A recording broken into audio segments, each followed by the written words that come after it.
ఉన్నోడు ఉండి ఏడుస్తే లేనోడు లేక ఏడ్చినట్టున్నది. ఎందుకోసమనంటే జుట్టు కోసమన్నమాట. నాకైతే ఉన్నవారికన్నా జుట్టు మంచిగానే ఉంటదన్నమాట. థిక్‌గా లేకపోయినా సరే లాంగ్, సిల్కీగా మంచిగానే ఉంటదన్నమాట. కాకపోతే మా మమ్మ తల్లి యేసుట్ల ఏడికింత జుట్టును మొత్తం తగ్గించుకోవాల్సొస్తుంది. ఎందుకోసం అంటే మీరు నా ఛానల్‌లో నేను మా అమ్మ తల్లితో చేసిన వీడియోస్‌లలో చూస్తే మీకే అర్థమవుతది.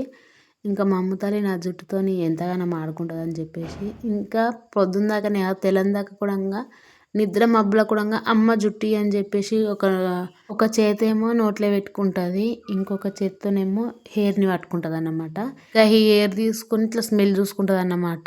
ఇంకిప్పుడు చలికాలం కదా మన మూతి, కాళ్ళు, చేతులు ఎట్లా పలుగుతాయో మన హెయిర్ కొనలు కూడంగా అట్లనే పలుగుతాయి కదా. ఇంకా హెయిర్ ఫాల్ కూడంగా ఎక్కువనే అవుతుంది కదా చలికాలంలో. అందుకోసమే హెయిర్ కట్ అయితే చేసుకుంటున్నాను అన్నమాట. ఇంకెట్లాగో కట్ చేసుకుంటున్నా అని చెప్పేసి ఇంకా కొత్త రకమైన హెయిర్ కట్ అయితే ఫస్ట్ టైం ట్రై చేస్తున్నా స్టెప్ కటింగ్. ఎప్పటి నుండో ఇట్లా చేసుకోవాలని అనుకుంటున్నా. కాకపోతే ఇంకా హెయిర్ మొత్తం ఖరాబ్ అయిపోతుందేమో అని చెప్పేసి ఇంకా అప్పుడు ఇప్పుడు ఖరాబ్ అయినా పర్లేదు అని చెప్పేసి ఇంకా ఈ ప్రయోగం అయితే చేస్తున్నా అన్నమాట.